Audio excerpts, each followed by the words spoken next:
Journey of 1,000 miles begins with a single step. Little drops of water makes a mighty ocean. Hello Group II aspirants. So today we are going to see an important video in our English series. நம்ம English சீரீஸில் ஒரு முக்கியமான video and முக்கியமான part உங்களோட ப்ரிப்ரேஷனில். ஏன்னா உங்கள் இங்கிலீஷில் ஒரு முக்கியமான கொஸ்டின் வந்திருக்கும். ஒரு போயம் லைன் கொடுத்துருப்பாங்க, திடீர்னு கேட்பாங்க இந்த லைனோட ரைமிங் ஸ்கீம் என்ன, இல்லை இந்த லைனில் என்ன ரைமிங் வேர்ட்ஸ் யூஸ் பண்ணிக்காங்க, இல்லையா இது என்ன ஃபிகர் ஆஃப் ஸ்பீச், இல்லைனா list of the alliterations, R இது சிமிலியா மெட்டஃபரா அப்படின்னு கேட்டிருப்பாங்க. இல்லையா அவங்க சடனாக வேறு ஏதாவது யூஸ் பண்ணலாம். ஃபார் எக்ஸாம்பிள் டிரான்ஸ்ஃபர்ட் எஃபிஃபர்ட் அப்படின்னு சொல்லி கேட்கலாம். ஸோ இதெல்லாம் என்ன சார், இதெல்லாம் எதுக்காக படிக்கிறோம், இதெல்லாம் என்ன, இது எல்லாமே சுருக்கி சொல்லணும்னா ஃபார் எக்ஸாம்பிள் ரைமிங் வேர்ட்ஸ், அயனி, மெட்டஃபர், சிமிலி, இது எல்லாமே உங்கள் கொஸ்டின் பேப்பரில் கண்டிப்பாக நீங்கள் கம் அக்ராஸ் பண்ணியிருப்பீங்க. இது எல்லாமே ஒரு சிம்பிள் டேர்ம்ஸில் கொடுத்துருப்பாங்க. என்னென்னா figure of words, figure of speech. So கொடுத்துருக்கிற sentence what kind of figure of speech அப்படின்னு சொல்லி கேட்டிருப்பாங்க. ஸோ ஆப்ஷன்ஸ் பார்த்தீங்கன்னா நான் சொன்ன இந்த வேர்ட்ஸ் எல்லாம் இருந்திருக்கும். ஸோ நிறைய பேருக்கு கன்ஃபியூஷனாக இருக்கும், இதெல்லாம் என்ன, what is this, what is that. In simple அப்படின்னு சொல்ல போனால் ஃபிகர் ஆஃப் ஸ்பீச்சுங்கிறது, ஸ்பீச்னா உங்களுக்கு எல்லாத்துக்கும் தெரியும். இப்போ நார்மலாக நம்ம பேசுகிறோம், right, that is speech. Figure of ஸ்பீச்னா நார்மலாக சொன்ன விஷயத்தை எவ்வளோ பியூட்டிஃபுல்லாக, ஒரு எனர்ஜெட்டிக்காக வேற ஒரு டைமென்ஷன் சொல்லலாம். ஃபார் எக்ஸாம்பிள் இப்போ நான் பயங்கர கோவமாக இருக்கேன், ஹே சொல்கிறது கேட்க மாட்டியா, செம்ம டென்ஷனில் இருக்கேன். அது என்ன செம்ம டென்ஷன், டென்ஷன்னாலே கோவத்தில் இருக்கன்னு அர்த்தம். அது என்ன செம்ம டென்ஷன். அதே மாதிரி he is a lion in a battle அப்படின்னு சொல்கிறோம். அவன் என்ன, ஒரு மனிதன் எப்படி ஒரு லைனாக இருக்க முடியும் பேட்டில், ஆனால் அது என்ன ட்ரெய்ட்ஸ் சொல்ல வருது, he was a lion in a பேட்டில்னா அதாவது பயங்கர strength. Because lion is known for strength, power and wittiness. So அவன் பேட்டில் ஃபீல்டில் அவ்வளோ பவர்ஃபுல்லாக, அவ்வளோ ஸ்ட்ரென்த்தாக இருந்தான்னு சொல்லி சொல்லுவோம். சில வார்த்தையெல்லாம் நம்ம சொல்லுவோம். ஃபார் எக்ஸாம்பிள் சொல்கிறது கேட்க மாட்டியா, 1000 வாட்டி அவங்ககிட்ட சொல்லியிருப்பேன். அதை என்ன கணக்காக வச்சுருப்பாங்க, 1000 வாட்டி இதை நான் சொன்னேன், இதை சொன்னேன். லிட்ரல் மீனிங் என்ன அந்த சென்டென்ஸ்க்கு, நிறைய வாட்டி அவங்ககிட்ட சொல்லிட்டேன், கவுண்டிங்கே கிடையாது. பட் நம்ம என்ன சொல்ல வரோம், 1000 வாட்டி சொல்லிட்டேன் அவங்ககிட்ட, சொன்னால் புரிஞ்சுக்க மாட்டியா அப்படின்னு சொல்லுவோம். ஸோ இதுதான் என்ன நார்மல் ஸ்பீச். நார்மல் ஸ்பீச் என்னது, இந்த இடத்துல உங்கள்கிட்ட நிறைய வாட்டி சொல்லிட்டேன்டா, நீ கேட்க மாட்டேங்கிற. சுரக்கமாக, ஒரு விவிடாக, ஒரு எனர்ஜெட்டிக்காக, ஒரு வேற ஆங்கிள் எப்படி சொல்லுவோம், 1000 வாட்டி சொல்லுவோம் அப்படின்னு சொல்லுவோம். ஸோ இது எல்லாமே தான் figure of speech. So figure of ஸ்பீச்சுங்கிறது ஒரு குறிப்பிட்ட சென்டென்ஸை இப்படி வேறு டைமென்ஷனில், வேறு எனர்ஜெட்டிக்காக சொல்லுவோம். அதுதான் ஃபிகர் ஆஃப் ஸ்பீச். ஸோ நார்மலாக உங்களோட எக்ஸாமினேஷனில் பார்த்தீங்கன்னா ஒரு போயம் கொடுத்துருப்பாங்க, ஒரு போயம்ல லைன் கொடுத்துருப்பாங்க. இது என்ன ஃபிகர் ஆஃப், அதாவது போயம்னால என்ன, கவிதை தான். ஸோ கவிதை நார்மலாக சொல்கிறதுக்கும் அதை என்ஹான்ஸாக சொல்கிறதுக்கு நிறைய வித்தியாசம் இருக்குது. ஃபார் எக்ஸாம்பிள் வச்சுக்கோங்களேன், இந்த சூரியனை சில கவிதைகள்லாம் சொல்லுவாங்க. என்னென்னா அது சூரியன் சிரிக்குது அப்படின்னு சொல்லுவாங்க. சூரியன் என்ன சிரிக்கவா செய்யும், சொல்லுங்க பார்ப்போம். ஹீஸ் அ நான் லிவிங் பீயிங். சூரியன் சிரிக்குமா? பட் ஒரு ஹியூமன் குவாலிட்டியை நம்ம ஒரு சூரியனுக்கு திணிக்கிறோம், சிரிக்குது, சூரியனோட ஸ்மைல் அழகாக இருந்துச்சு அப்படின்னு சொல்லுவோம். ஸோ அதெல்லாம் என்னது, பர்சானிஃபிகேஷன் அப்படின்னு சொல்லுவோம். So that is your figure of speech. கொடுத்துருக்க சென்டென்ஸை எப்படி வேறு டைமென்ஷனில், வேறு ஆங்கிளில், இன்னும் கொஞ்சம் எனர்ஜெட்டிக்காக சொல்லுவோம். That is called figure of speech. So without making much time, will go into the video. Right. So first figure of speech what we are going to see today is metaphor. So மெட்டஃபர்னா என்ன sir? as the name suggests, சிம்பிளாக சொல்ல போனோம்னா இவ்வளோ கொடுத்துருக்கோம் டீட்டெயில்ஸ், just keep 1 or 2 things in your mind. மெட்டஃபர்ங்கிறது comparison. ஒரு விஷயத்தை இன்னொரு விஷயத்தை கூட கம்பேர் பண்ண போகிறோம். பட் அந்த கம்பேரிசன் எப்படி இருக்குன்னா டைரக்ட் கம்பேரிசனாக இருக்கும். எப்படி இருக்கும்? டைரக்ட் கம்பேரிசனாக இருக்கும். அதாவது சுற்றி வளைச்சு எல்லாம் பேசாமல் டைரக்டாக. Example, he is a lion in the battle field. அவன் ஒரு பேட்டில் ஃபீல்டில் லைனாகவே இருந்தான். அவர் புத்தராகவே வாழ்ந்துட்டாரா அப்படின்னு சொல்லுவோம்ல, புத்தராகவே, ஹீ இஸ் அ புத்தராகவே வாழ்ந்துட்டோம்னு சொல்கிறோம்ல, அதுதான் called as metaphor. Direct comparison between two unrelated things. ரெண்டு டிஃப்ரெண்ட், லயன், மனிதன், மேன், ரெண்டுமே வேற வேற. ஆனால் ரெண்டுத்தையும் நம்ம எப்படி கம்பேர் பண்ணுறோம், டைரக்டாக கம்பேர் பண்ணுறோம். That is called as metaphor. So metaphor சில பேர் சிமிலி கேட்பாங்க, சார் சிமிலி இருக்கே, சிமிலிங்கிறது என்னது? சிமிலி அடுத்தது பார்ப்போம். பட் இருந்தாலும் ஒரு சின்ன இன்ட்ரோடக்ஷன். சிமிலிங்கிறது ஒரு இன்டைரக்ட் கம்பேரிசன். அவன் பேட்டில் ஃபீல்டில் லயன் மாதிரி இருந்தான்டா, என்ன சொல்ல வரோம், அவன் பேட்டில் ஃபீல்டில் லயன் மாதிரி இருந்தான் அப்படின்னு சொல்லி சொல்கிறோம்ல, அதுக்கும் அவன் லயன் தான்டா, அதுக்கும் நிறைய வித்தியாசம் இருக்குது. ஓகேவா? ஸோ சிமிலிங்கிறது இன்டைரக்ட் கம்பேரிசன். ஓகே. ஸோ ரெண்டுத்துக்கும் பார்த்தீங்கன்னா ஒரு சின்ன வேர்டு தான் வித்தியாசம். என்னது? மாதிரிங்கிற வேர்டு. ஸோ இங்கிலீஷில் அது என்ன சொல்லுவோம்னா like or as. So the main difference between two is that metaphor does not use, இது நோட் பண்ணிக்கோங்க, லைக் ஆஸ் இந்த வார்த்தைகள் யூஸ் பண்ணவே மாட்டாங்க. ஏன்னா லைக் அண்ட் ஆஸ் போட்டாரே அது இன்டைரக்ட் கம்பேரிசன். ஸோ மெட்டஃபருங்கிறது it is a direct comparison. Okay, so example பார்ப்போமே. Time is a thief. Time ஒரு குவாலிட்டி, தீஃப் ஒரு குவாலிட்டி. ரெண்டுத்தையும் நான் கம்பேர் பண்ணுறேன். என்னது? டைம் வந்து ஒரு தீஃப், அதாவது ஒரு வாட்டி நம்மளை விட்டு போச்சுன்னா அவ்வளோதான். திருடன் ஒரு வாட்டி நம்மக்கிட்ட ஒரு பொருள் திருடினானா அவ்வளோதான், போச்சு, அது திரும்ப கிடைக்க வாய்ப்பே இல்லை. ஸோ அதுதான் time. So time is a thief. Next, class room was a zoo. Class room எங்கேயாவது ஜூவாக இருக்குமா? கிளாஸ் ரூம்குள்ள சிங்கம், புலி, யானை, கரடி அதெல்லாம் இருக்குமா? கிடையவே கிடையாது. So class room was a ஜூனா என்ன சொல்ல வரும்? அவ்வளோ நாய்ஸியாக இருக்குது. ஸோ டீச்சர்ஸ்லாம் சொல்லுவாங்களே, one of the worst batch நான் பார்த்ததுல, என்னடா ஃபிஷ் மார்க்கெட் மாதிரி கத்துறீங்க, குரூப் டிஸ்கஷன் பண்ண சொன்னால் ஃபிஷ் மார்க்கெட் மாதிரி கத்துறீங்கன்னு சொல்லுவாங்க. என்ன சொல்லுவாங்க? ஃபிஷ் மார்க்கெட்னா என்ன? அதை மீன்லாம் வாங்க போகிறோம், கசகசன்னு சவுண்டு வந்துகிட்டே இருக்கும். அது என்ன நம்ம கிளாஸ் ரூம் என்ன ஃபிஷ் மார்க்கெட்டா? மீன்லாம் வச்சு வியாபாரம் பண்ணுறதுக்கு? கிடையவே கிடையாது. கம்பேர் பண்ணுறோம், அவ்வளோதான். ஒரு ஃபிஷ் மார்க்கெட்டோ ஒரு கிளாஸ் ரூம். அதே மாதிரி இந்த இடத்துல தி கிளாஸ் ரூம் வாஸ் அ ஜூனா, ஜூங்கிறது என்ன? அங்கே நாய்ஸியாக இருக்கிற விஷயம். அப்போது அதை நான் கிளாஸ் ரூமோட கம்பேர் பண்ணுறேன். அது என்னவா இருக்குது? டைரக்டாக இருக்குது. So the class room was a zoo. தி chaotic nature of the classroom is led to a noisy zoo. chaoticனா அது மாதிரி ஆர்கனைஸ்டாக இல்லாமல் கசமோசான் சவுண்ட் வந்துக்கிட்டே இருக்கிற ஒரு இடத்தை நம்ம கிளாஸ் ரூமோட கம்பேர் பண்ணுறோம். That's it. Finally, he is a night owl. he is a night owl. So night அவுல்னா என்ன sir? What is night owl? அவுல்னா என்ன? அவுலோட கேரக்டரிஸ்டிக் என்னவா இருக்கும் சொல்லுங்க பார்ப்போம். சிம்பிள், அது நைட்டு ஃபுல்லாக முழிச்சிருக்கும். கரெக்டாக? நைட்டு ஃபுல்லாக முழிச்சும் பகலில் தூங்கும், அதான் நமக்கு தெரியும். So he is a night ஓல்னா அவன் நைட்டு ஃபுல்லாக முழிச்சிருப்பான், பகலில் ஃபுல்லாக தூங்குவான், அதுதான், அவ்வளோதான். He is a night owl. So ஒரு ஹியூமனை போய் நான் டைரெக்டாக இன்னொரு அன்ரிலேட்டடோட கம்பேர் பண்ணுறேன். So that is going to be by metaphor. So key points என்ன மெட்டஃபர்லனா? It is a direct comparison, அவ்வளோதான். Direct comparison, nothing else. Okay, fine. So next போமா?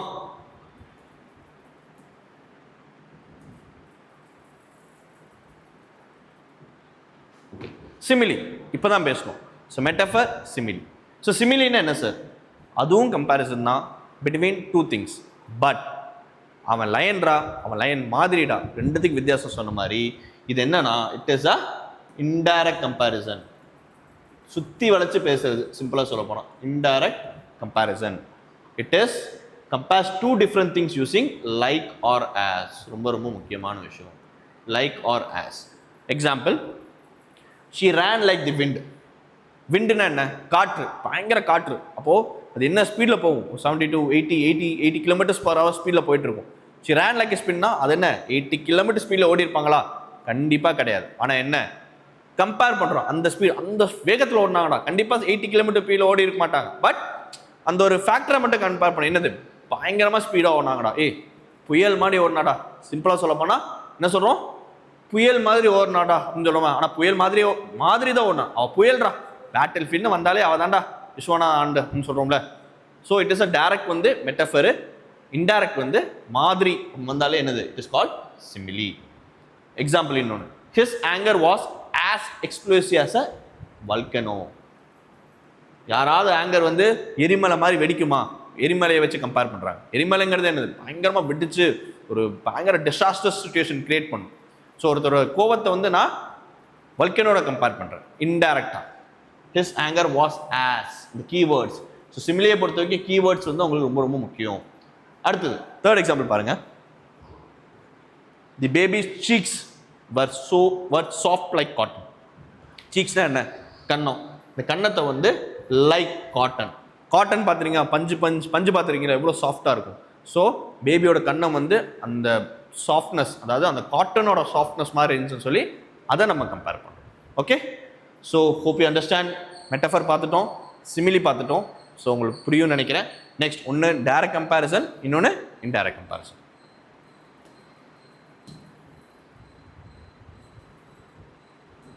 Just understand the key takeaway மட்டும் எடுத்துக்கோங்க. தென் நம்ம practice பண்ணும்போது you can understand other things. Third one, very important one, personification. சரி, பேரில் என்ன sir இருக்குது? பர்சன் இருக்கு, இது ரெண்டா பிரிப்போம். இந்த வார்த்தையை நான் ரெண்டா பிரிக்கிறேன். பர்சன் பிரிக்கிறேன், ஃபிகேஷன் பிரிக்கிறேன். பர்சனுங்கிறது என்னது? மனிதன், ஹியூமன். ஃபிகேஷன் வந்து நான் ஃபேக்டர்ஸ்னு வைக்கிறேனே, இது மீனிங் வந்து ஃபேக்டர்ஸ்னு வச்சிருக்கேன்னு வச்சுக்கோங்களேன். So human factors. ஸோ பேர்லேயே இருக்கு என்னது? பர்சானிஃபிகேஷன். பர்சன்னா ஹியூமன், ஃபிகேஷன்னா ஃபேக்டர்ஸ்னு வைக்கிறேன். அப்போது ஒரு மனிதனோட குவாலிட்டி எடுத்து இன்னொரு நான் ஹியூமன் இல்லைனா லிவிங் பீயிங்ஸ், சார் நான் லிவிங் பீயிங்ஸ் ஒரு அனிமலுக்கு நான் சேர்த்துறேன்னு வச்சுக்கோங்களேன். பெஸ்ட் எக்ஸாம்பிள் நான் வீடியோ ஸ்டார்டிங்கில் சொல்லியிருந்தேன். சன் வந்து அந்த பங்குனி வெயில் வந்து நல்லா பல் இழிக்குதுறான்னு சொல்லுவோம். என்ன சொல்லுவோம்? பங்குனி வெயில் வந்து நல்லா பல் இழிக்குதுன்னு சொல்லுவோம். ஓகேவா? ஸோ என்னைக்கா வெயில் இழிச்சு பார்த்துருக்கீங்களா? இழிக்கிறதுங்கிறது ஒரு ஹியூமனோட ஃபேக்டர்.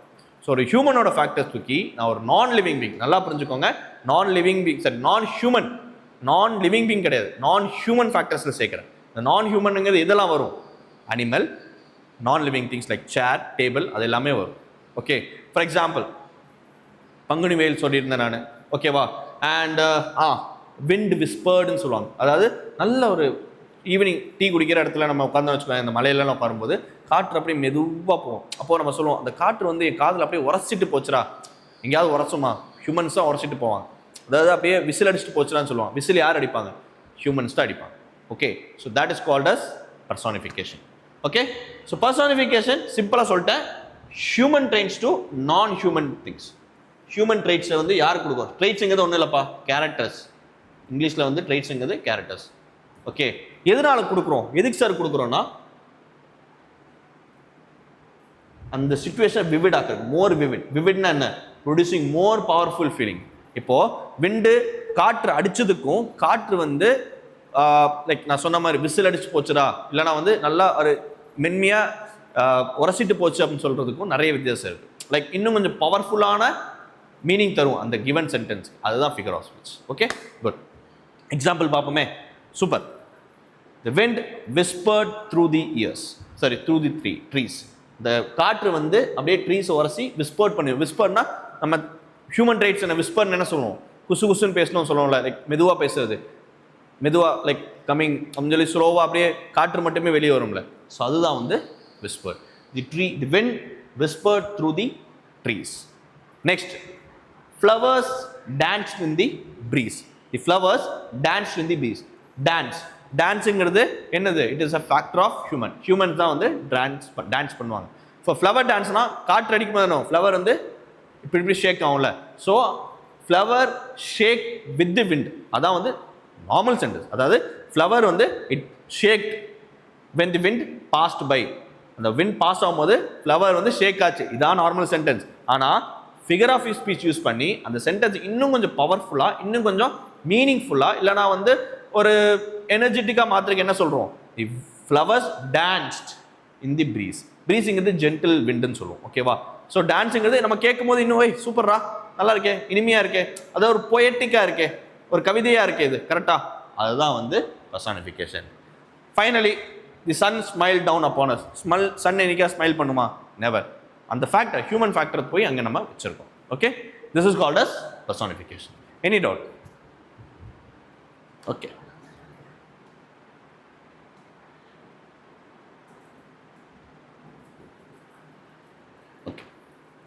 ஹைப்பர்போல். இதுவும் நான் பர்சானிஃபிகேஷன் மாதிரி ரெண்டா பிரிக்கிறேன். ஹைப்பர்னு எடுத்துக்கோங்க. ஹைப்பர்னு ஃபர்ஸ்ட் பிரிக்கிறேன். ஹைப்பர்னு என்ன sir? What is hyper? Hyper general term. Hyper பிபின்னு கேள்விப்பட்டிருப்பீங்க. ஹைப்பர்னாலே என்னன்னா ரொம்ப எக்ஸ்ட்ராவா, ஒரு ஓவர் என்தூசியாஸ்டிக், இல்லை வந்து ஏய் என்னடா அவங்ககிட்ட இவ்வளோ தானே கேட்டான், என்னடா இவ்வளோ பண்ணுறான் அப்படின்னு சொல்லுவோம்ல. ஹைப்பராக இருக்காண்டா, ஹைப்பர் ஆக்டிவ்னு சொல்லுவோம். ஹைப்பர்னா தேவைப்பட்டது 5% தான், என்னடா 5 ரூபாய்க்கு நடிக்க சொன்னா 50 ரூபாய்க்கு நடிக்கிறியே அப்படின்னு சொல்லுவோம்ல, அந்த கான்செப்ட் தான். ஸோ ஹைப்பர் போலுங்கிறதுனா கொடுத்துருக்க சென்டென்ஸ் வந்து இன்னும் கொஞ்சம் ஸ்ட்ராங் எமோஷன்ஸோட சொன்னான். சிச்சுவேஷன் ரொம்ப சிம்பிளாக இருக்கும், ஆனால் பயங்கர ஸ்ட்ராங் எமோஷன்ஸோட விஷயம் சொல்லியிருப்பாங்க. அதுதான் வந்து ஹைப்பர் போல். எக்ஸாம்பிள் நல்லா பாருங்க. It is a literary device that uses extreme exaggeration. தேவைப்படாது, அதாவது ரியாக்ட் பண்ண தேவையில்லை, ஆனால் சென்டென்ஸ் பார்த்தீங்கன்னா பயங்கர எக்ஸாகரேஷனாக இருக்கும். டு கிரியேட் ஸ்ட்ராங் எம்பசிஸ், அந்த சென்டென்ஸ்க்கு வந்து இன்னும் கொஞ்சம் எக்ஸ்ட்ரா மீனிங் கொண்டு வரதுக்கு, or to indicate anger or humour. அப்போ சென்டென்ஸோட மீனிங்கை உங்ககிட்ட இன்னும் கொஞ்சம் எக்ஸ்ட்ரா போய் சேர்க்கறதுக்கு ஹைப்பர்போல் யூஸ் பண்ணுவோம். எக்ஸாம்பிள் சொல்கிறேனே, இப்போ உங்ககிட்ட நான் படின்னு சொல்கிறேன், 2 வாட்டி சொல்கிறேன், 3 வாட்டி சொல்கிறேன். சரி, கோவத்தோட சொல்லணும். என்ன சொல்கிறேன்? டேய் 1000 வாட்டி சொல்லியிருப்பேன், இந்த வேலையை இன்னும் பண்ணாமல் இருக்க பார்த்தியா நீ அப்படின்னு சொல்கிறோம். அப்போது என்னென்னா 1000 வாட்டியாக சொன்னேன் உங்ககிட்ட, எண்ணிட்டு 1 வாட்டி சொன்னேன், 2 வாட்டி சொன்னேன், அப்படி எண்ணிட்டு வந்தேன். இல்லை, அந்த சொல்லும் போதே யோசிப்போம், ஆமாம் சார் வேறு நிறைய வாட்டி சொல்லிட்டாரா, நம்ம படிப்போம், நம்ம அந்த வேலையை பார்ப்போம். ஸோ அதுதான் வந்து அந்த இடத்துல என்னது hyperbole. So example, I have told you million time, 1000 லட்சம் வாட்டி உங்கள்கிட்ட சொல்லிட்டேன், 10 லட்சம் வாட்டி சொல்லிட்டேன், 10 லட்சம் வாட்டியாக சொல்லியிருப்பான். இல்லை, அந்த எக்ஸாகரேஷன். இப்போ இந்த மில்லியன் டைம்ஸ் இந்த இடத்துல இருந்து எனக்கு hyperbole. I could eat a whole elephant. பசியில் இருப்போம், பயங்கர பசியில் இருப்போம். இப்போ நீ மலையை கொடுத்தா கூட நான் சாப்பிடுவேன்டா, அவ்வளோ பசி எனக்கு. ஸோ மலையை கொடுத்தா கூட சாப்பிடுவேன்னா எனக்கு என்ன புரியணும்? ஓ, நீ பயங்கர பசியில் இருக்கன்னு தான் புரியணும், தவிர நீ மலையை சாப்பிட்ற அளவுக்கு உங்ககிட்ட கெப்பாசிட்டி இருக்குன்னு அர்த்தம் கிடையாது. ஸோ ஹைப்பர்போலுங்கிறது ஒரு சென்டென்ஸில் யூஸ் பண்ணுற வார்த்தைகள், அது அந்த சென்டென்ஸோட மீனிங் வந்து ரொம்ப எக்ஸாகரேட் பண்ணும் as hyper means. Okay, next, she cried a river of tears. சொல்லுவோம்ல, டே அவன் அழுது 2 பக்கெட், அவன் அழுது கண்ணீர் எடுத்து 2 பக்கெட் ஊற்றலாண்டா அப்படின்னு சொல்லுவோம்ல, 2 பக்கெட்டை ஊற்ற முடியும். அது எக்ஸாம்பிளுங்கிறது ரொம்ப தேம்பி அழுதான், அதான் மீனிங். அதாவது சிம்பிளாக சொல்ல போனால் ஹீ கிரைட், அவ்வளோதான், அவன் அழுதான். ஆனால் நம்ம எப்படி நம்ம எக்ஸாகரேட்டாக ஓவர் பிட் ஆட் பண்ணி சொல்லுவோம், டே அவன் அழுதுக்கலாம் 2 பக்கெட் தண்ணி நினச்சிருக்கலாம்டா, அதான் கான்செப்ட். அதாவது அந்த அளவுக்கு அழுதுருக்கான்னு அர்த்தம். பட் ரியாலிட்டி என்னது, அழுதுருக்கான் அவ்வளோதான். அது எந்த அளவுக்குன்னு தெரியாது, 1 லிட்டர் கூட வந்திருக்காது. பட் நம்ம 10 லிட்டர் கணக்கில் வந்து சொல்லுவோம், அதான் concept. Okay, I am so hungry I could eat horse. Same இது மாதிரி. ஓகே, நெக்ஸ்ட் ஒன்,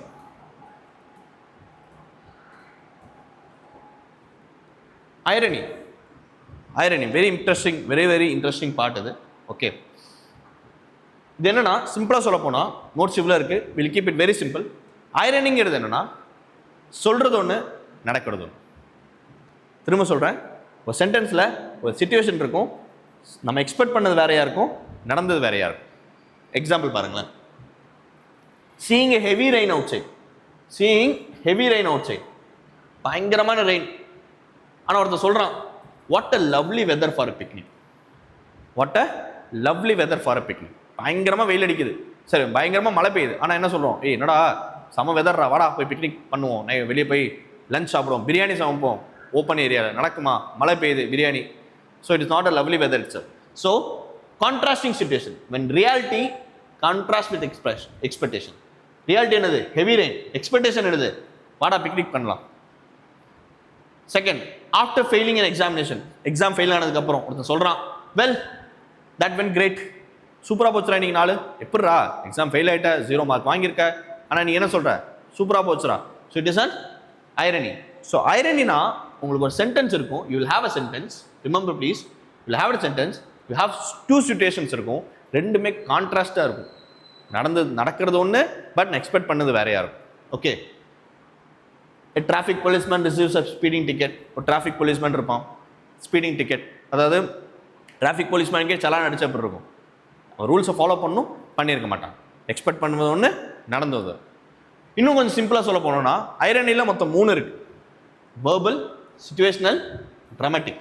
வேர்பல்னா சர்க்காசமாக சொல்கிறது. சர்க்காசம்னா என்னென்ன, ஒரு அலட்சியமாக சொல்கிற விஷயங்கள். For example, first example, seeing heavy rain outside, someone says, பயங்கரமாக இப்போ சொல்கிறோம்ல, என்னடா ஜாலியாக இருக்க, அவன் ரொம்ப சோகமாக இருப்பான், ஆனால் நம்ம என்ன சொல்லுவோம், என்னடா ஜாலியாக இருக்க அப்படின்னு சொல்லுவோம்ல. ஸோ சர்க்காசமாக சொல்கிற ஒரு ஐரணி வார்த்தை. அவன் பயங்கர சோகமாக இருக்கான், ஆனால் நம்ம அவங்ககிட்ட போய் ஜாலியாக இருக்கடா அப்படின்னு சொல்கிறோம்ல. ஸோ அது வந்து என்னது, it is an irony. Situation வந்து என்னது, இது after failing in exam fail ஆயிடுச்சு, ஆனால் எப்படி சொல்கிறான் சிச்சுவேஷனா, ஓகே இன்னைக்கு வந்து சாரி எஸ் ஓகே நாள் வந்து சூப்பராக போச்சு அப்படின்னு சொல்லுவோம். மூணாவது ட்ராமேட்டிக் வந்து தி நேம் சஜஸ்ட் ட்ராமான்னு எடுத்துக்கோமே. ஃபார் எக்ஸாம்பிள், நம்ம தேட்டரில் உட்காந்துருக்கோம், ஒரு ஹாரர் மூவின்னு வச்சுக்கோங்களேன். Horror movie first city box office உட்காந்து பார்த்துட்ருக்கோம். பேய் மூவி, பேய் வருது, ஹீரோ வந்து ஒரு கட்டில் கடையை ஒளிஞ்சிருக்காரு, பேயை காணோம் அப்படின்னு சொல்லி உட்காந்துருக்காரு. ஆனால் ஆடியன்ஸ்க்கு என்ன தெரியும், பேய் வந்து இந்த கட்டில் மேலே தாண்டா இருக்குன்னு சொல்லி நமக்கு தெரியும். ஆனால் பிளேயில் இருக்கிற கேரக்டருக்கு தெரியாத மாதிரியே நடிக்கிறாங்களாம் அப்படின்னு சொல்லுவோம்ல, அதுதான் ட்ராமேட்டிக் ஐரணி. அதாவது audience know something, characters don't.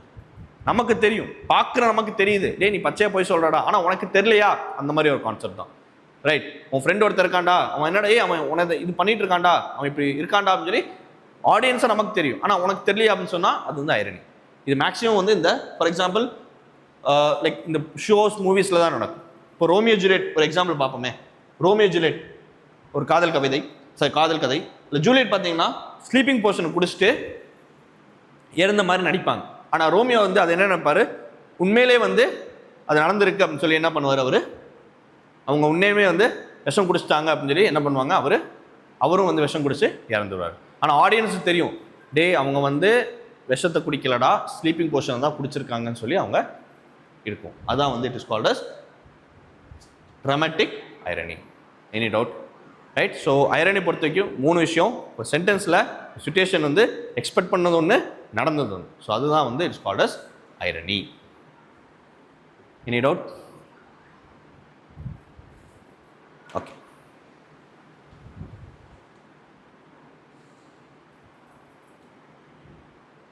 Okay, next alliteration. alliteration ரொம்ப ரொம்ப முக்கியமான ஒரு பார்ட். உங்களை எக்ஸாமினேஷன் வந்து மேக்ஸிமம் ஏரியா ஃபோக்கஸ் பண்ணுறது எதுலனா alliteration தான். So what is alliteration sir? alliterationங்கிறது repetition of initial consonant sounds. அதாவது ஒரு சென்டென்ஸ் ஸ்டார்ட் ஆகுது, ஒரு கான்சனன்ட் சவுண்ட்ஸ் வந்து ஸ்டார்டிங்லேருந்து எண்டிங் வரைக்கும் அந்த சவுண்ட் வந்துக்கிட்டே இருக்கும். எக்ஸாம்பிள் பார்ப்போமே. இப்போ ஒரு எக்ஸாம்பிள் இருக்கு.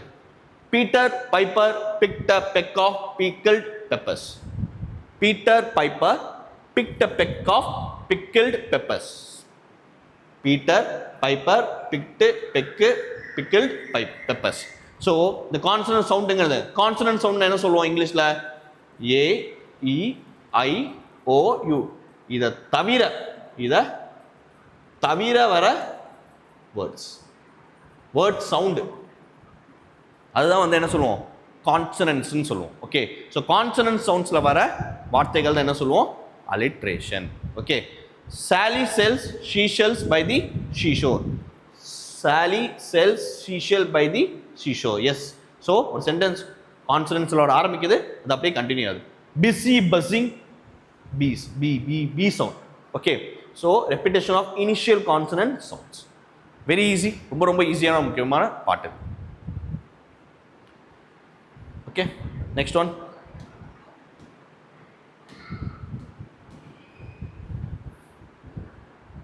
Onomatopoeia. ரொம்ப முக்கியமான பாட்டு. இது ரொம்ப ஈஸி, ஆக்சுவலி முக்கியமான பாட்டோட ரொம்ப ஈஸியாக வந்து கொடுத்தோன்னே கண்டுபிடிச்சலாம். என்னன்னா வேர்ட்ஸ் தட் இமிட்டேட் சவுண்ட். இப்போ சில சவுண்ட்ஸ் இருக்கும். இப்போ நான் இந்த போர்டை டொக் அடிக்கிறேன், டொக் அப்படின்னு சொல்லி சவுண்ட் வருதா, கிளிக் பண்ணும்போது டொக் அப்படின்னு வருது. இப்போ நான் எழுதும்போது டொக் அப்படின்னு எழுதுனா the board gave me a sound call டொக் அப்படின்னு எழுதுனா அது சவுண்டு தான், அதுதான் வந்து ஆக்சுவல் சவுண்டு. இப்போ நான் போய் எங்கேயோ இடிக்கிறேன், எனக்கு வந்து அவுச் அச் அப்படின்னு அடிக்கிறேன், எழுதும்போது அச் அப்படின்னு எழுதி அந்த சவுண்டை இமிட்டேட் பண்ணிச்சுன்னா அது ஒனோமட்டோபோயியா. ஃபார் எக்ஸாம்பிள் பாருங்களேன்.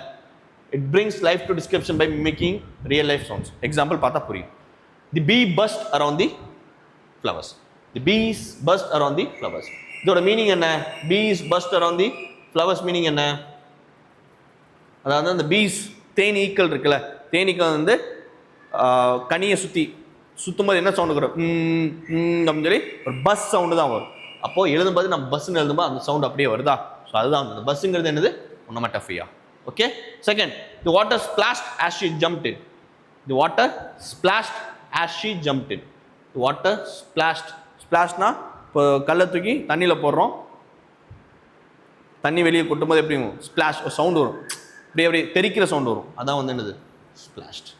ஓகே, மூணாவது, தி தண்டர் பூம்ட் இன் தி ஸ்கை. இடி இடிக்குது, எப்படி சவுண்டு, பூம் அப்படின்னு சவுண்டு. எழுதும் போதே பூம்டு, அதாவது ஆக்சுவல் சவுண்டு. சொல்ல போனால் ஆக்சுவல் சவுண்டே வந்து வேர்டாக கிரியேட் பண்ணா, நோட் பண்ணிக்கோங்க. ஆக்சுவல் சவுண்டே வந்து வேர்டாக நான் யூஸ் பண்ணால் அதுதான் வந்து என்னது, ஒனோமட்டோபோயியா. புரியுதா? சிம்பிளா ஆக்சுவல் சவுண்ட் என்ன, பி தேனி நடக்கும் ஓடும்போது பஸ் சவுண்டு தான், அதுதான் வந்து ஒனோமட்டோபோயியா. ஆக்சுவல் வாட்டரை தெரிக்கிறோம், ஸ்பிளாஷ் சவுண்டு தான் வரும், அதான் ஸ்பிளாஷ்ட். இதான் ஒனோமட்டோபோயியா. ஓகே, ரொம்ப சிம்பிளா, வெரி வெரி ஈஸிப்பா. இது வந்தோடனே ஈஸியாக கண்டுபிடிச்சலாம், இதான் answer. Next one, oxymoron. Very important. Very very very important one. இதுக்கு அடுத்து இன்னொரு டாபிக் பார்க்க போகிறோம். ரெண்டுமே ரொம்ப important one. And generally aspirants பார்த்தீங்கன்னா இந்த ஏரியாவில் தான் தப்பு பண்ணுவாங்க. ஆக்சிமோரானையும் இதுக்கு அடுத்து இன்னொன்று பார்க்க போகிறேன், ஆன்டிதிசிஸ்ன்னு சொல்லி. அந்த ரெண்டு விஷயம் தான் எப்பவுமே கன்ஃபியூஸ் பண்ணுவாங்க. என்னன்னு பார்ப்போம். ஆக்சிமோராங்கிறது ஒன்றும் இல்லை, ரெண்டு கான்ட்ராடிக்டரி வேர்ட்ஸ் பிளேஸ்ட் டுகெதர். என்னது? டூ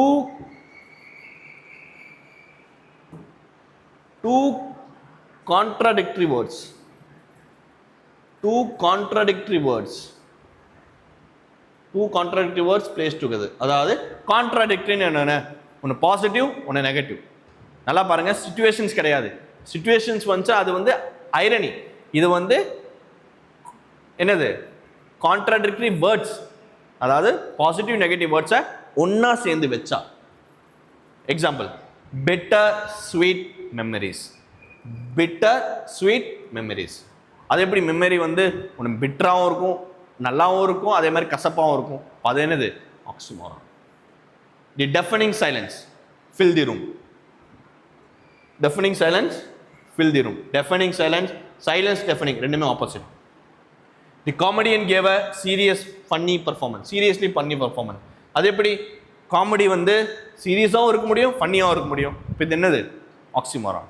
சில படத்தில் இருக்கும்ல, கிளைமேக்ஸ் பார்த்தீங்கன்னா ரெண்டுமே இருந்துச்சுனா காமெடியாகவும் இருந்துச்சு, எமோஷனலாகவும் இருந்துச்சு சொல்லுவோம்ல, அதான் வந்து என்னது? ஆக்சிமோரான். காமெடியாகவும் இருந்துச்சு, எமோஷனலாகவும் இருந்துச்சு. அது எமோஷனல் கடந்த காமெடி கிளைமேக்ஸ் அப்படின்னு சொல்லுவோம்ல, அதான் வந்து ஆக்சிமோரான். ஸோ ஆக்சிமோரான்ங்கிறது ரெண்டு contradictory words placed in same sentence. Very easy. Next பார்ப்போம். ரொம்ப முக்கியமா next please look at carefully. Antithesis. இதுதான் வந்து முக்கியமான விஷயம். ஆன்டிதிசிஸ் இது என்னன்னா, antithesis is a rhetorical device where two opposing ideas are placed in the same sentence for contrast. Antithesis is a rhetorical device where two opposing ideas are placed in the same sentence for contrast. அதாவது ரெண்டு opposing idea, ரெண்டுமே ஒன்று positive idea, ஒன்று negative idea, அது ரெண்டுமே தூக்கினா ஒரே சென்டென்ஸில் போடுறேன். Okay, ஒரே சென்டென்ஸில் போடுறேன். அது வந்து ரெண்டு வேர்ட்ஸ், கான்ட்ராடிக்டிங் வேர்ட்ஸ். இது வந்து கான்ட்ராடிக்டிங் ஐடியாஸ். பார்ப்போம் என்னென்ன எக்ஸாம்பிள் பார்ப்போம். Speech is silver but silence is gold. Speech is silver but silence is gold.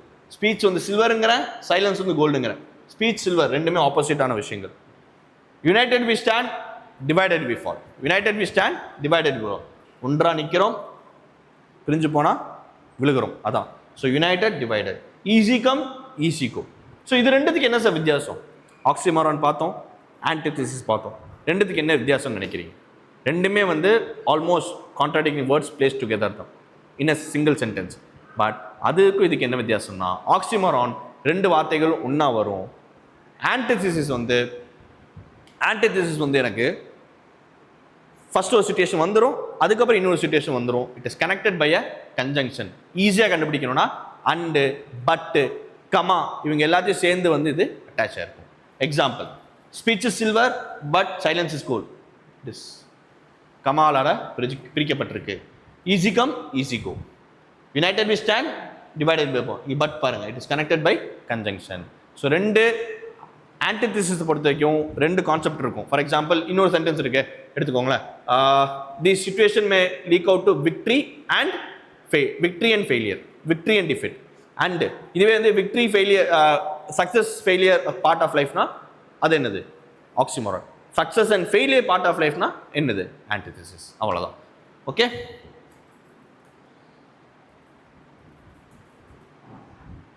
Okay, difference பார்ப்போமே. நீங்கள் கேட்டீங்க, டிஃப்ரென்ஸ் பார்ப்போம். ஆக்சிமோரானுக்கு ஆன்டிதிசிஸ்க்கு என்ன வித்தியாசம்? ரொம்ப சிம்பிள் தான்ப்பா. Do not see, it is not a rocket science. சிம்பிளாக சொல்ல போனால் it is not a rocket science at all. If you open your mind and listen to this, it is very easy. Antithesis sentence வந்து two opposite ideas இருக்கும். Example, united we stand, divided we fall. யுனைட்டியும் இருக்குது, டிவிஷனும் பற்றி பேசுகிறோம். Oxymoron என்ன? A phrase with contradictory words. நல்லா பாருங்கள், ஃப்ரேஸ் வித் கான்ட்ராடிக்டரி வேர்ட்ஸ். ரெண்டு வேர்டு தான் இருக்குது, அந்த இடத்துல வேர்ட்ஸ் மட்டும்தான். இங்கே ரெண்டு ஐடியாஸ். என்னது? யுனைடெட் வி ஸ்டாண்ட், ஒற்றுமையாக நிற்போம், பிரிஞ்சு போனால் விழுந்துருவோம். ரெண்டுமே டிஃப்ரெண்ட் ஐடியாஸ். ஆனால் இது பாருங்கள், டெஃபனிங் சைலன்ஸ். அவ்வளோதான். ஃப்ரேஸ். ஃப்ரேஸுங்கிறது group of words which may have a meaning, may not have a meaning too. Okay, so contradicting words தான். Silence can be long but phrase makes sense. Okay, அதாவது deafening சைலன்ஸ்னா காது அடைக்கிற silence. எப்படி காது அடைக்கிற சைலன்ஸ்? சைலன்ஸே வந்து நமக்கு அமைதி தான். அது எப்படி அது வந்து நம்மளை காது வந்து க்ளோஸ் பண்ண முடியும்? இல்லை இப்போ ஆப்போசிட் வேர்ட்ஸ் ஆக்சிமோரான். ஈஸியாக நம்ம ஞாபகம் வச்சுக்கணும். எப்படி பண்ணலாம்? ஆன்டிதீசிஸ் ஃபுல் சென்டென்ஸ், ஒரு ஃபுல் சென்டென்ஸாக இருக்கும். Big contrast ideas. மெயினான விஷயம் கன்ஜங்ஷன் இருக்கும். இதில் வந்து கன்ஜங்ஷன்ஸ் வரும். என்னெல்லாம் sir conjunction? But, comma, and இதெல்லாம் வரும். இதில் அப்படி கிடையாது. Two words that seem opposite but go together, அவ்வளோதான். சின்ன ஃப்ரேஸ், பெரிய சென்டென்ஸ்லாம் கிடையாது, சின்ன சென்டென்ஸ் தான் இருக்கும், அவ்வளோதான். ஸோ ஆக்சிமோரானை பொறுத்த வரைக்கும் கன்ஜங்ஷன்ஸ் வராது. ஆன்டிதீசிஸ் பொறுத்த வரைக்கும் கன்ஜங்ஷன்ஸ் வரும், அவ்வளோதான் ஞாபகம் வச்சுக்கோங்க. ஆனால் ரெண்டுமே வந்து கான்ட்ராடிக்டிங் ஐடியாஸ் பிளேஸ் டுகெதர் வந்து ஆன்டிதீசிஸ். ஆக்சிமோரான் வந்து ஜஸ்ட் வேர்ட்ஸ் பிளேஸ்ட் டுகெதர் ஞாபகம் வச்சுக்கோங்க. Okay,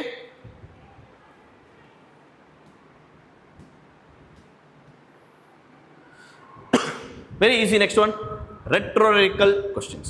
Rhetorical questions. So what is rhetorical question? Retro na enna நம்ம பார்த்தோம். ஓகே, கொஸ்டின் பேர்லேயே வந்துருச்சு. எப்படி நம்ம ஹைப்பர்போல் அப்படின்னு சொன்னோம், பர்சானிஃபிகேஷன் சொன்னோம்.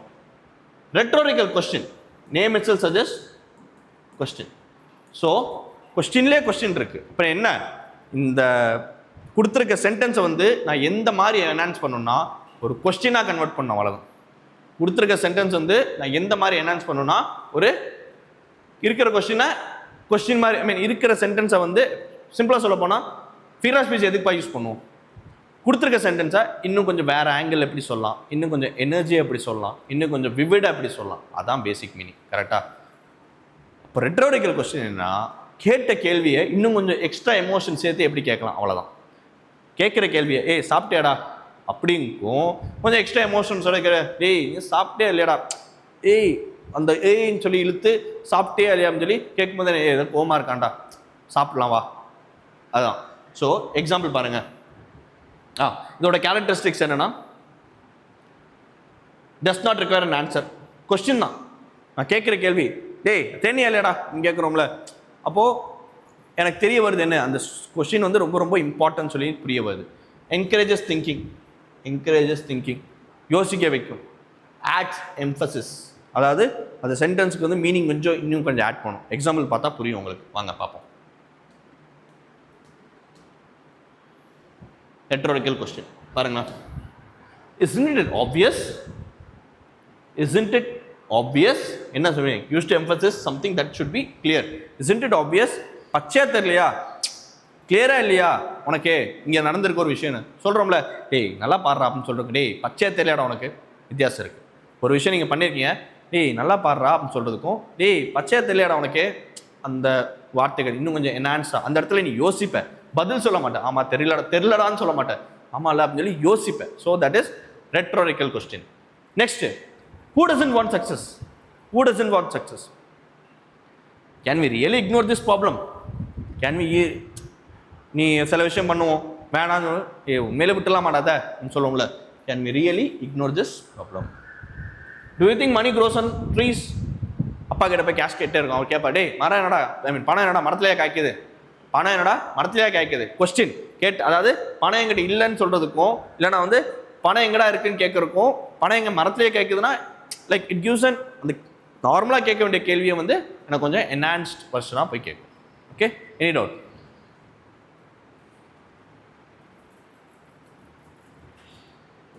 Okay, Synecdoche. Okay, Synecdoche. Very easy தான், ரொம்ப easy. Using a part to represent the whole. Using a part.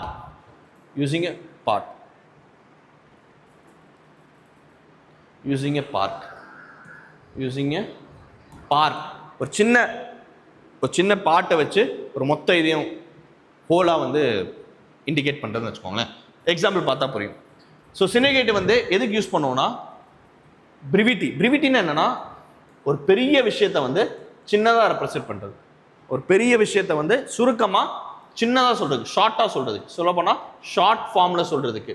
இப்போ ஃபார் எக்ஸாம்பிள் இப்போது நம்ம லேப்டாப் யூஸ் பண்ணுவோம்.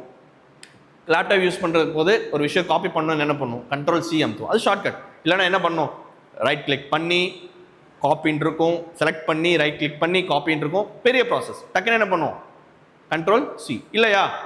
ஒரு ஃபைலை சேவ் பண்ணணும்னா கண்ட்ரோல் எஸ், இல்லைன்னா என்ன பண்ணணும், நேராக போய் ஃபைலில் போய் சேவ் ஆஸ் டேட்டா அதெல்லாம் கொடுக்கணும். பட் இது வந்து டேரெக்டாக வந்து நமக்கு பிரிவிட்டி, அதாவது ஒரு விஷயத்த ஷார்ட்டாக சொல்கிறது. எக்ஸாம்பிள் பாருங்களேன், புரியும். All hands on deck, all hands on decks. அப்போது டெக்குங்கிறது ஒன்றும் இல்லைப்பா, டெக்குங்கிறது ஒரு ஷிப் இருக்குது, ஷிப்போட ஸ்டார்டிங் அந்த மூக்கு மாதிரி இருக்குங்களா, அதான் டெக். ஆல் ஹேண்ட்ஸ் ஆன் டெக்னா இந்த இடத்துல ஹேண்ட்ஸுங்கிறது எல்லா கைகளும் டெக்கு மேலேன்னு சொல்கிறோம். என்னது, சைலர்ஸோட கைகள். All sailors put a hands on deck அப்படின்னு சொல்கிறதுக்கும் ஆல் ஹேண்ட்ஸ் ஆன் டெக் எல்லா கையை டெக்கு மேலே வைங்கடா. அப்போது ஹேண்ட்ஸுங்கிறது பார்ட் ஆஃப் சைலர்ஸ், சைலரோட பார்ட்னர் என்ன பாடி. பெரிய சென்டென்ஸாக சொல்கிறேன், நல்லா பாருங்கள். All sailors put a hands on deck சொல்கிறதுக்கும் ஆல் ஹேண்ட்ஸ் ஆன் டெக் அவ்வளோதான். எல்லா கையெடுத்து டெக்கு மேலே வைங்க. Next, he bought a new set of wheels. இன்னும் கொஞ்சம் சூப்பராக சொல்கிறேன். he bought a new set of wheels. he bought a new காருக்கும் he bought a new set of wheels கொஞ்சம் என்ஹான்ஸ்டாக கொஞ்சம் டிஃப்ரெண்ட்டாக சொல்கிறோம், அவ்வளோதான். the crown will decide the king's country's fate. the crown will decide the country's fate. crown என்ன, கிரீடம். அந்த கிரீடம் தாண்டா முடிவு பண்ணணும். அந்த கிரீடம் என்னது, யார் தலையில் இருக்கோ அவங்க தான் king R queen. So king R queen அப்படின்னு சொல்கிறதுக்கும் சிம்பிளாக அந்த கிரீடம் தானே முடிவு பண்ணணும், யார் இருக்கும் அந்த கிரீடம் அவன் முடிவு பண்ணும். இல்லை, கிரீடம் யார் தலையில் இருக்கோ அது யார், அது king R queen. Okay, so very easy this one. ஒரு சின்ன பார்ட், ஒரு ஹியூமனோடைய இல்லை ஒரு மெட்டீரியலோட சின்ன பார்ட்டை வச்சு மொத்த இதையும் கணிக்கிறதா வந்து என்னது, இட்ஸ் கால்ட் அஸ் Synecdoche.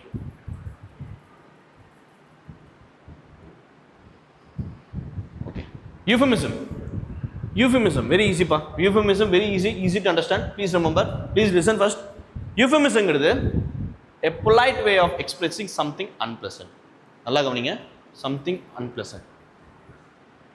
டேய் அவன் செத்துட்டான்னு சொல்கிறதுக்கும் தவறிட்டாரா பாவம், கேட்க கொஞ்சம் ரிலாக்ஸாக காமாக இருக்குது. டே அவன் செத்துட்டான்டா, negative, over intensity.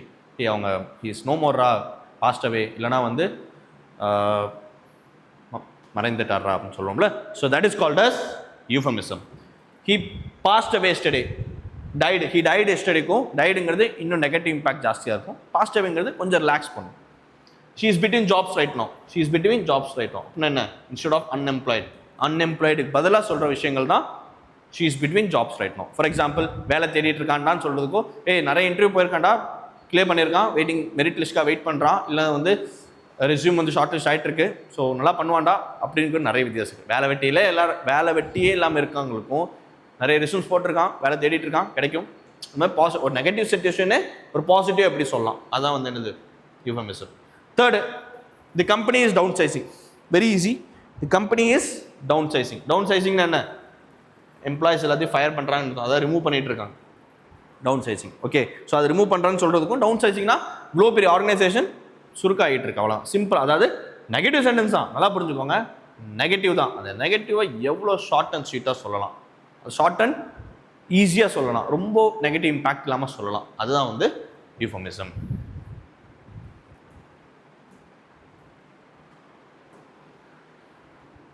Rhyming words ரொம்ப ஈஸி, சின்ன வயசில் படிச்சிருப்பீங்க.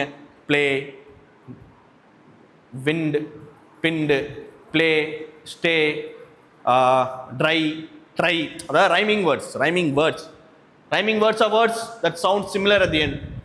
They help create rhythmic in poems, songs, even in speeches. Rhymes, primes, okay, times, அதாவது கேட்க நல்லாவும் இருக்கும், ஒரு ரைமிங்காகவும் போகுதுன்னு சொல்லுவாங்களே, அதுதான் வந்து rhyming words. Example, cat, hat, bat, play, stay, away, say, bright, light, night, sight, love, dove, above, glow, book, look, cook, took. Rhyming words இதெல்லாம் வந்து எதுக்குன்னா ஒரு ஸ்பீச் அகைன் கேட்க நல்லா பண்ணுறதுக்கு, கேட்கவும் படிக்கவும் நல்லா பண்ணுறதுக்கு, அதான் வந்து ரைமிங் வேர்ட்ஸ். ரைமிங் ஸ்கீம் இதுதான் ரொம்ப முக்கியம். ரைமிங் ஸ்கீமுங்கிறது என்னன்னா எந்த பேட்டர்னில் இருக்குது.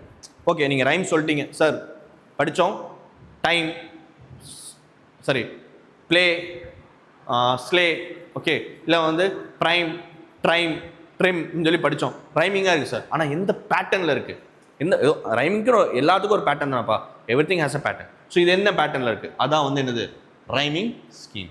So rhyming scheme is pattern of rhyming words at the end of lines in a poem. ஒரு எண்ட் ஆஃப் லைன் போயம் முடியும் போது என்ன பேட்டர்னில் அது இருக்குன்னு helps create rhythm and makes poetry more enjoyable. மொத்தம் 4 வகை தான் இருக்குது. ஃபர்ஸ்ட் வகை ஏஏபிபி. கப்லெட்னு சொல்லுவோம். அதாவது 2 consecutive lines rhymes. அதாவது ஃபர்ஸ்ட் ரெண்டும் ஒரே பேட்டர்ன்ல இருக்கும், செகண்ட் ரெண்டும் ஒரே பேட்டர்ன் இருக்கும். எக்ஸாம்பிள் பாருங்க. Twinkle twinkle little star, how I wonder what you are. Star R sound, R R sound. So ரெண்டுமே ஒரு ஜோடி, அதான் கப்பல். செகண்ட் பாருங்க. Up above the world so high, like a diamond in the sky. High sky. So ரெண்டுமே வந்து ஒரு rhyming வேர்ட்ஸில் இருக்கு. ஸோ ஏஏபிபி இந்த ரைமிங் ஸ்கீம் பற்றி என்ன சொல்லுவாங்க? கப்லெட். ஸோ உங்களுக்கு கேள்வி எப்படி வரும்னா, கொஸ்டின் கொடுத்துட்டு சரி இது வந்து எனக்கு எந்த ரைமிங் ஸ்கீமில் இருக்குன்னு கேட்பாங்க. So that is called as, இது என்ன ரைமிங் ஸ்கீமில் இருக்கு? It is in couplet. Okay.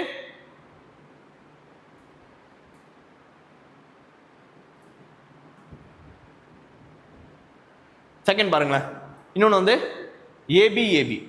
First ஒரு டீமில் இருக்கும், செகண்ட் சென்டர் வேற மாதிரி இருக்கும், தேர்ட் அப்படியே ஃபர்ஸ்ட் மாதிரி வரும், ஃபோர்த் வந்து செகண்ட் மாதிரி வரும். அதுக்கு பேர் என்ன? Alternative rhymes. எவ்ரி லைன் அதாவது ஆல்டர்னேட்டிவாக ஒரே மாதிரி இருக்கும். The sun shines bright upon the sea, the waves are dancing full of glee. Sea glee, no rhyming. ஆனால் தேர்ட் பாருங்க. The birds sing high above the trees. Sea trees, glee flee. So alternative ஒரே மாதிரி இருக்கிறது தான் இது பேர் என்ன? Alternative rhyme. Third one பாருங்க.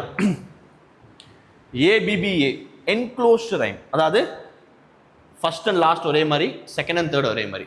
தி stars shine bright in the night, the moon glows lofty in the sky, it never seems beams go passer by. Sky by ஒரே மாதிரி இருக்கு, நைட்டு சைட்டு. சிம்பிள் தான்.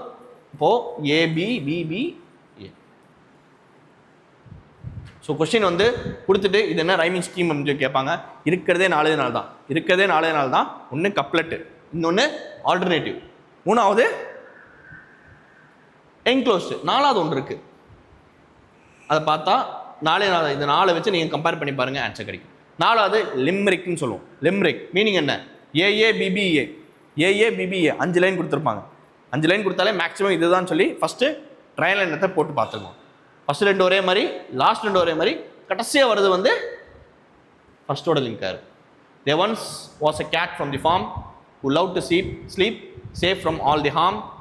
It ran to the gate, it slipped in so late and curled up so poisonum warm. Harm warm 3 ஒரே மாதிரி இருக்கு, gate late ஒரே மாதிரி இருக்கு. ஸோ இது மேக்ஸிமம் வந்து 5 சென்டென்ஸ் வர மாதிரி இருக்கும். பட் ஸ்டில் மிச்சதும் ஒர்க் அவுட் ஆகலாம். அதையும் நீங்கள் செக் பண்ணி பார்த்துக்கோங்க. ஓகே. ஸோ ஒரு கொஸ்டின் கொடுத்து ரைமிங் வேர்ட்ஸ் கேட்டாங்கன்னா இருக்கிறதே மேக்ஸிமம் 4 தான். அதை வச்சு நம்ம ஈஸியாக நம்ம கண்டுபிடிச்சிடலாம். ஓகேவா? Right, super.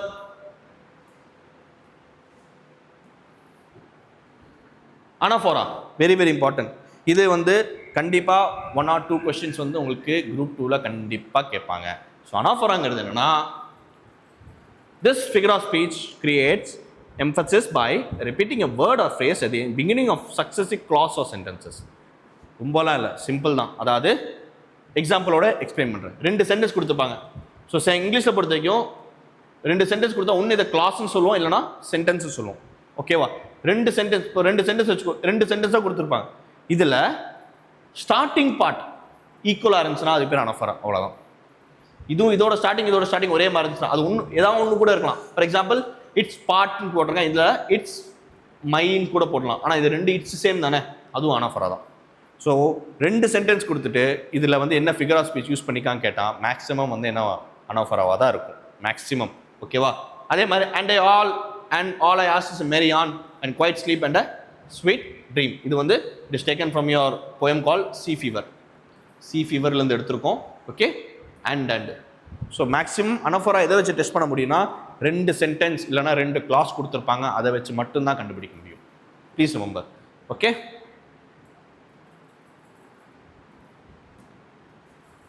ரெப்பிட்டேஷன் வேர்ட்லேயே இருக்கு. ரிப்பிட்டேஷன் வேர்டு என்னது? ரிப்பிட்டேஷன். ஒரே வார்த்தையை ஒரே சென்டென்ஸில் யூஸ் பண்ணா அனாஃபோராங்கிறது நல்லா புரிஞ்சுக்கோங்க. ஒரே வார்த்தையை 2 சென்டென்ஸில் யூஸ் பண்ணா அனாஃபோரா. ரெப்பிட்டேஷன்ங்கிறது ஒரே வார்த்தையில் ஒரே சென்டென்ஸில் யூஸ் பண்ணா. Through எக்கோயிங் forest and எக்கோயிங் street. இது வந்து it is taken from your book called வேண்டரஸ் singing. Sarojini Naidu எழுதுனாங்க, அவங்களோட போயம்லேருந்து எடுத்திருக்கோம். Through எக்கோயிங் forest எக்கோயிங் street. Is there anybody தேர்? ஒரே வார்த்தை. ஸோ அனாஃபோராங்கிறது 2 கிளாஸ் இல்லை 2 சென்டென்ஸில் யூஸ் பண்ண ஃபர்ஸ்ட் சென்டென்ஸில் வர ஃபர்ஸ்ட் வார்த்தை 2மே ரிப்பீட் ஆச்சுன்னா அனாஃபோரா. ஒரே சென்டென்ஸில் ரெண்டு ரிப்பீட்டிங் வேர்ட்ஸ் இருந்துச்சா, ரெண்டுத்துக்கு மேலே இருந்துச்சுன்னா அது வந்து ரெப்பிட்டேஷன். Okay, good. வேற? எஸ்.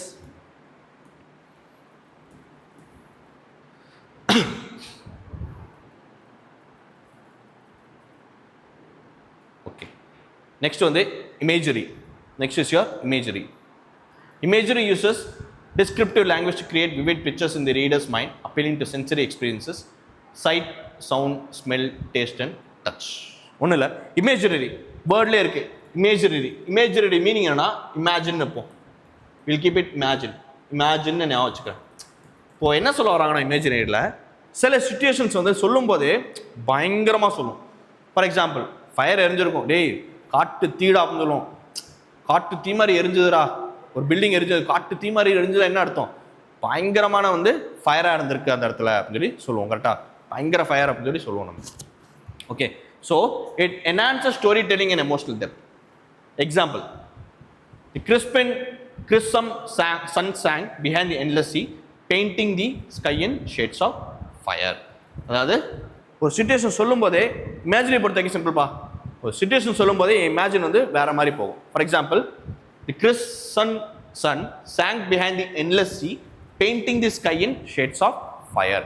So sun வந்து கடல் இருக்கு, சன் வந்து கடலுக்கு பின்னாடி அப்படி போகும்போது என்ன ஆகும்? அப்படியே ஸ்கை எல்லாமே ஆரஞ்சு கலராக ஆகும். அதான் உண்மை. ஆனால் நம்ம எப்படி சொல்கிறோம்? Painting the sky in shades of fire. அதாவது ஃபயர் மாதிரி அப்படியே அவ்வளோ பிரைட்டாக இருக்கான் அது. செகண்ட் சென்டென்ஸ் பாருங்களேன். The aroma of freshly baked cookies fill the cozy kitchen. aroma of freshly baked cookies fill the cozy kitchen. So இது வந்து என்னன்னா சிம்பிளாக சொல்ல போனால் இட் என்ஹான்சஸ் ஸ்டோரி டெல்லிங்கும் எமோஷனல் டெப்த்தை வந்து இன்க்ரீஸ் பண்ணுது ஒரு சென்டென்ஸோடது. The aroma of freshly baked cookies, ஒரு ஃப்ரெஷ்ஷாக வந்து ஒரு கேக் நீ பண்ணுற, இல்லைனா வந்து ஒரு பிஸ்கெட் பண்ணுற, அது மொத்த கிச்சனி வந்து அந்த ஸ்மெல் வந்து அப்படியே ஆக்குப்பையாக இருக்கும். அதான் வந்து என்னது இமேஜின். அது நீ சொல்லும் போது யோசிச்சு பார்க்குறேன். இல்லை, இந்த சென்டென்ஸ் யோசிச்சு பாருங்களேன். The aroma of freshly baked cookies fill the cozy kitchen அப்படின்னு சொல்லும்போது அப்போது எந்த அளவுக்கு அது இருக்குண்டான்னு சொல்லி நீ உன் மைண்ட் அப்படியே போயிடுற. அதாவது ப்ரீனை ஓப்பன் பண்ணும்போதே அப்படியே ஸ்மெல் வந்து மொத்த ரூமையும், அதாவது சொல்லுவோம்ல தெரு முக்கு வரைக்கும், நீ சமைச்ச மீன் குழம்பு தெரு முக்கு வரைக்கும் எனக்கு அந்த ஸ்மெல்லு வருது அப்படின்னு சொல்லுவோம்ல. அப்போனா என்ன அர்த்தம்? அதாவது உன் இமேஜினேஷன் லெவலில் வந்து டச் பண்ணுறான். அதுதான் வந்து இது appealing to sensory experiences. So கொடுத்துருக்க சென்டென்ஸ் வந்து உன் சென்சரி எக்ஸ்பீரியன்சஸ். அவன் வந்து அடித்தது வந்து சிங்கமரத்தோட டைலாகுமே, ஓங்கி அடித்தா 1 டன் வெயிட்ரா அப்படின்னு சொல்லி. அப்போது பயங்கரமாக அடிப்பான்டா அப்படின்னு சொல்லி நம்ம மைண்ட் எங்கே போகும்? அப்படி போகும். ஸோ சென்சரி எக்ஸ்பீரியன்ஸை டச் பண்ணால் imagery. Okay, any doubt? Last and final, transferred epithet. Very simple, பேர்லேயே இருக்கு. என்னது? ட்ரான்ஸ்ஃபர். ரெண்டாக பிரிப்போம். ட்ரான்ஸ்ஃபர்னு என்ன? ஒரு இடத்துலேருந்து இன்னொரு இடத்துக்கு மாற்றுறது. கரெக்டாக? ட்ரான்ஸ்ஃபர்னு என்ன? ஒரு இடத்துலேருந்து இன்னொரு இடத்துக்கு மாற்றுறது என்னது? Transfer. So transferred epithet is an adjective, is linked to the wrong noun instead of the one it actually describes, making the sentence more poetic or expressive. அதாவது ஒரு சென்டென்ஸில் நான் வந்து இந்த பாகத்தை ஒருத்தருக்கு தரணும், அவருக்கு பதிலாக இன்னொருத்தருக்கு தந்து அவரோட குவாலிட்டியை இன்க்ரீஸ் பண்ணுறேன். சிம்பிளாக சொல்லுவேன். எக்ஸாம்பிள் பாருங்கள், புரியும். எக்ஸாம்பிள் பாருங்களேன். Sleepless night. எக்ஸாம்பிள் என்ன? ஸ்லீப்லெஸ் நைட்டு ஃபுல்லாக தூங்கலாடான்னு தெரியல. நைட்டு ஃபுல்லாக நீ தான் தூங்கல. இந்த இடத்துல என்ன சொல்லுவேன்? ஸ்லீப்லெஸ் நைட்டு வந்து தூங்கலாடா. இதோட மீனிங் என்ன? நைட்டு வந்து தூங்கலாடா. ஐ மீன் லிட்டரலாக சொல்ல போனால் ஸ்லீப்லெஸ் நைட்னா நைட்டு வந்து ஸ்லீப்லெஸ்ஸாக இருந்திருக்குன்னு சொல்கிறேன். ஆனால் நைட்டு ஸ்லீப்லெஸ்ஸாக இருக்குமா? இல்லை, நீ தான் ஸ்லீப்லெஸ்ஸாக இருந்திருக்க. நீங்கள் தான் வந்து ஸ்லீப்லெஸ்ஸாக இருந்திருக்கீங்க. So the night itself is not sleepless, but the person experiencing it is unable to sleep. So transferred epithet வந்து ஸ்லீப்லெஸ் நைட்டுங்க sir, I had a sleepless night. என்ன சொல்லுவோம்? நல்லா புரிஞ்சுக்கோங்க. I had a sleepless night. நீ தான் sleepless sir, I did not sleep. அதான் sentence, அதான் literal meaning. I did not sleep. ஆனால் நீ என்ன சொன்ன? I had a sleepless night. உன் அப்ஜெக்டிவ் ஸ்லீப்லெஸ் தூக்கி நீ எதை தூக்கி போட்ட? நைட்டு கூட ஆட் பண்ணிக்க. நைட்டோட குவாலிட்டி இன்க்ரீஸ் பண்ணிக்க. ஆனால் நைட்டாக ஸ்லீப்லெஸ்ஸாக இருக்கும், நைட்டாக தூங்காமல் இருக்கும், நீ தான் தூங்காமல் இருப்ப. ஸோ ட்ரான்ஸ்ஃபர்ட் எஃபிட்ங்கிறது ஸ்லீப்லெஸ்ங்கிறது நீ உனக்கு வர வேண்டிய உனக்கு வர வேண்டிய வேர்டை நான் ட்ரான்ஸ்ஃபர் பண்ணி யார் கொடுத்துட்டேன்? நைட்டுக்கு கொடுத்துட்டேன். நெக்ஸ்ட் சென்டென்ஸ் பாருங்க. Happy morning. மார்னிங் ஹாப்பியாக இருக்குமா? நீயே சொல். மார்னிங் எப்பவும் போல தான் இருக்கும், நீ தான் ஹாப்பியாக இருக்க. அதாவது morning it's not happy, but the person feels happy. ஓகேவா? அதுதான் மீனிங். ஸோ ட்ரான்ஸ்ஃபர்ட் எஃபிட்டோட மீனிங் என்னன்னா, ஒரிஜினலாக ஒருத்தருக்கு கிடச்சிருக்கணும், ஆனால் எமோஷன் தூக்கி நான் வேற ஒருத்தருக்கு போடுறேன். Example sleepless night, happy morning இதெல்லாமே. Right? So very easy. Right? So finally, thank you. It was a great session today. So every day is a new beginning. Take a breath, smile and start again. Right? So whether you would have not achieved your goal for the day, no problem. Strategize பண்ணுங்க, rework பண்ணுங்க and achieve your goal and execute it properly and rework again and again. With this, thank you. Jai Hind.